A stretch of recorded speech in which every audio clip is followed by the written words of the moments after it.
All right, I'm going to see if I can do this quickly. I was on a live earlier today with a friend of mine from Austria, Mittersil.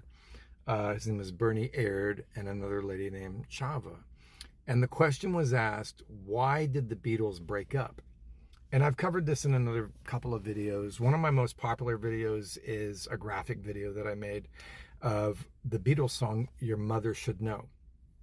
And that song, Your Mother Should Know, was the very beginning for the Beatles, especially Paul McCartney, writing a series of songs that John called granny songs, or, just kind of old 1920s English pop, that the band hated because both George and John had said vocally that those kinds of songs were not the kind of music that the Beatles as a group had agreed to put out or were interested in. They were more of like, just kind of like a leading edge pop band. And they've, John and George specifically argued about this stuff and said that, that Paul should be moving away from that stuff and writing, more cutting edge stuff like they often did, right? But it started with Your Mother Should Know, and then it went to like When I'm 64, which came out shortly after, and then Lovely Rita, and then Honey Pie, and then Rocky Raccoon, and it was like this kind of like barrel house piano stuff, right? And then Sexy Sadie, and then oh God, there's a couple more. What's the others? Oh yeah, like Martha My Dear. But Martha My Dear was a little bit softer because that was about Paul's dog. And then Good Day Sunshine. It starts to kind of, the tone of that started to change a little bit. And then Obla Di Obla Da, which is a very obvious one because it had it had that, right? But that was a really kind of catchy, and it told the story of, Desmond and Molly down in the marketplace, and everybody loved that song. But a lot of Beatles fans love those songs, so you really couldn't hate on Paul for doing that, and you really couldn't hate on Paul for making those songs, right? However, the problem was studio time. And one of the things that the Beatles conversations don't often cover is money and taxes and drive, right? What was driving them and why they made the decisions that they did. A lot of people understand that they got off the road because they didn't want to tour with the throngs of people. But one of the other things that came out, and it was in several of the books, but primarily in the book that came out in, I think, 88 about John Lennon, and it's a black book with his face on the front. I think it was called either Lennon or My Life Lennon. And in there, they talked about how much they got ripped off being on the road and how much money their management took from them. And they were often broke all the way up through Sgt. Pepper's. And, George Harrison rightly protested and started writing songs like Taxman because he's like, bro, we're broke. Like, what the hell's going on here? And, so they had to make changes. And one of the other things is as much money as Paul and John were making, as Lennon and McCartney, Ringo and George were making, lesser money on royalty because of that. And so they would argue during studio time to also work on their songs. But because McCartney was so, he was so meticulous and so over the top, they would spend days on one of those songs and do hundreds and hundreds of takes on, things like Lovely Rita and When I'm 64 and Honey Pie and Rocky Raccoon. You can hear the many takes they have on the anthology, right? And Your Mother Should Know, they spent a lot of time on that and a lot of money, and then they did that video, and that was when John first said, look, this is not a good direction.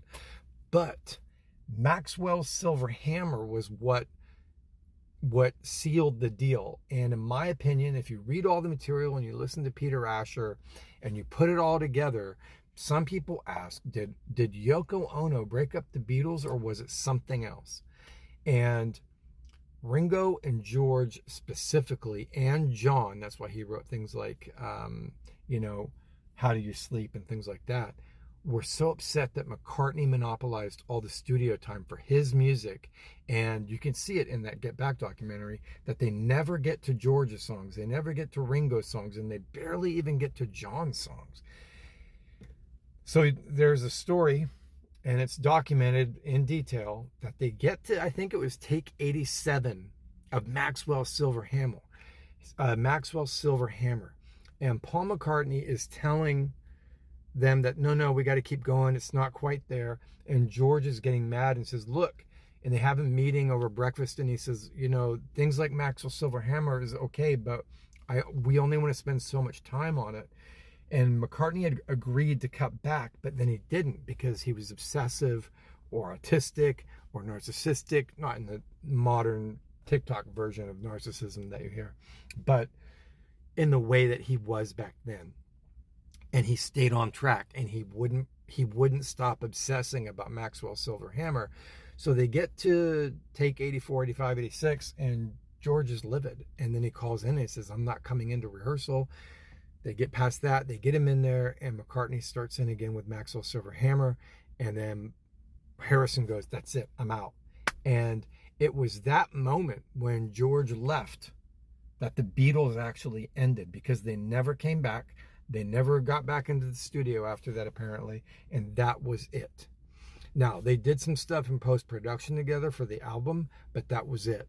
And that was the breaking point, because the amount of money they were spending on the project and what they had, and George saw the writing on the wall that all of his songs for All Things Must Pass, which eventually came out, a lot of those songs would have been on like a double album had McCartney made time, but McCartney didn't make time and wouldn't make time, even as the band protested about it. And a lot of those conversations then Get Back, that you hear them arguing about different things, it's literally about McCartney monopolizing studio time on this granny pop stuff that Lennon and Harrison hated, right? So then you think I'm telling you, a tall tale out of school, or I'm telling you a fabrication. What happens when McCartney is in Wings, right? McCartney writes silly love songs, and it is documented. It is literally a love letter to John and the boys, and it's basically his way of apologizing, but he never says I'm sorry, because he's like, fucking everybody loves this stuff, and I love it too. So he was just doing what he loved, right? So when he gets to silly love songs, which a lot of musicians say that has the best bass line of any pop or rock song ever, right? McCartney's crushed it on it, and Linda loved it too, right? Linda loved those songs, so of course he's going to go in the direction of his woman. Like, he wanted to make everybody happy in his house, and all the weird shenanigans like with Yoko and Chuck Berry, that didn't really happen until later on, right? And so Yoko stayed contained. Paul was a little bit put off by some of the input that she was giving, but all of the girls that showed up in the studio were always giving input. That was a normal thing. And they talk about that in the first version of Get Back and a little bit in the second one. Peter Jackson edited that out, and I don't know why. For some of us who have seen both and who have access to both, some of us were curious about, he tried to do a better job at, not throwing Yoko under the bus, but there were some obvious things that he took out that are like, well, that would have sealed the deal if you just let the audience see that. No, didn't show it to him. But, his decision. So there's 8-9 minutes on, what I believe, as someone who's read all the books, read all the bios, watched all the videos, listened to all the interviews my whole life, like many have, why the Beatles broke up. And it had to do with McCartney monopolizing studio time. Maxwell's Silver Hammer was the final straw of a long list of songs from Your Mother Should Know, When I'm 64, Lovely Rita, Honey Pie, Rocky Raccoon, Sexy Sadie, Martha My Dear, Good Day Sunshine, and then Obla Di Bla Da, and then boom, Maxwell, and then Good Night. There we are. All the best to you. Hope you appreciate it. All the best, Bernie and Chapa.